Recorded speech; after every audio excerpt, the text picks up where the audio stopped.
मैं बेटी हूँ, बोझ नहीं। ये कहानी एक लक्ष्मी नाम की लड़की की है। यह सब मैं इसलिए कह रही हूँ क्योंकि ऐसा मैं फील करती हूँ। एक लड़की थी, जब उसका जन्म होने वाला था तब उसके दादा दादी और घर के रिश्तेदार जश्न की तैयारी कर रहे थे क्योंकि उन्हें लगता था कि लड़का होगा, पर ऐसा नहीं था, लड़की हुई। जब लोगों ने उसे देखा और जिस नाम से उसे पुकारा वो था दैश को लक्ष्मी। अपसगुनी नाम सुनने में अजीब लग रहा है ना, लेकिन वो लड़की मुस्कुरा रही थी अपना नया नाम सुनकर। सोच रही थी कि किसी जन्नत में आ गई हूं मैं। लेकिन लोग मुझे छू भी नहीं रहे हैं, ऐसा लगता है मानो मुझे कोई बीमारी है। जो जश्न मनाने आए थे वो भी चले गए। मुझे लोग मारना चाह रहे थे, सोच रहे थे लड़की हूं और बदनामी के सिवा दे भी क्या सकती हूं। केवल एक इंसान जो मेरा पूरा साथ दे रहा था, वो थी मेरी माँ, जिसने मुझे दुनिया की नजरों से बहुत दूर भेज दिया। दुनिया की नजरों में तो मैं मर चुकी थी, लेकिन मैं तो अनाथालय में थी। मेरा भरा पूरा परिवार था, लेकिन फिर भी मैं अनाथालय में थी। कितना अजीब है ना। ऐसा कोई दिन नहीं जाता था जब मेरी माँ मुझसे मिलने ना आती हो और मुझे दूध ना पिलाती हो। मेरी पूरी देख रेख करती थी मेरी माँ, और परिवार वालों से झूठ बोलती थी कि मैं अपने सहेली से मिलने जा रही हूँ। हर रोज माँ नए बहाने बनाती थी। एक दिन मुझे तेज बुखार हो गया और उस दिन माँ पूरे दिन मेरे साथ रही और मुझे सुलाकर ही वापस घर गई। पापा ने पूछा कि इतनी देर कैसे हो गई, तो वो बोली कि मेरी सहेली की तबीयत खराब थी और मैं उसकी मदद करा रही थी। पापा ने गुस्से में उस दिन मम्मी की पिटाई भी की। माँ दर्द सह रही थी लेकिन फिर भी मुझे छिपा रही थी। उसे लगता था कि मैं तो बची हूँ, मैं क्या समझूंगी, लेकिन ऐसा नहीं था, मैं सब समझती थी।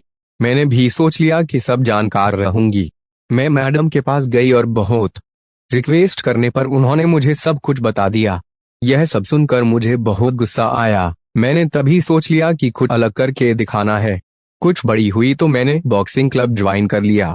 जब 18 साल की हुई तो मुझे स्टेट चैंपियन का खिताब मिला। 2 महीने बाद मेरा एक पाकिस्तान की लड़की ने नेशनल मैच था। जब मीडिया मेरा इंटरव्यू लेने आई तो मेरी माँ का फोन आया और वो बेचारी बोली कि बेटी, अपने कृपया परिवार की बुराई मत करना। मुझे तो हंसी आ रही थी कि मेरी माँ आज भी अपने परिवार को बचा रही थी।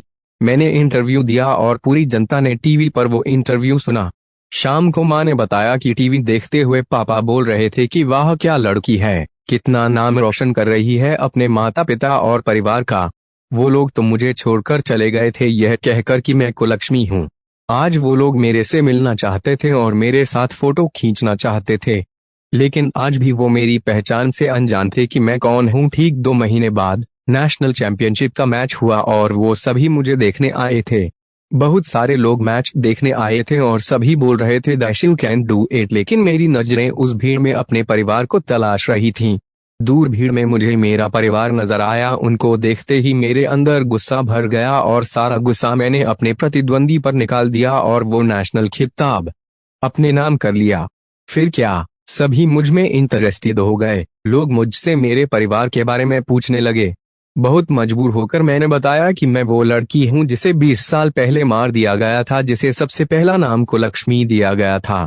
मेरे पूरे परिवार की आंखें नम हो चुकी थीं। तभी दूर भीड़ में से भागकर कोई मेरे पास आया और मुझे बेटी कहकर पुकारा। ये सब मानो मेरे लिए कोई सपने जैसा था। जो बचपन का प्यार मैंने खो दिया था, वो अचानक ही मुझे मिल गया और उसने मुझे गले लगाकर सभी से कहा, दैश यह मेरी बेटी है जिसने मुझे पिता बनने का हक दिलाया। सभी लोग मेरे से माफी मांग रहे थे। जब मैंने जन्म लिया तब मैं केवल एक लड़की थी, लेकिन आज मैं एक बेटी हूँ। अब मैं अपने आंगन की तुलसी बन चुकी हूँ, अपने घर की मुस्कान बन चुकी हूँ, मैं बेटी बन चुकी हूँ। यह कहानी थी मुझको लक्ष्मी की, जिसने मुझे अपने घर की लक्ष्मी बनाया।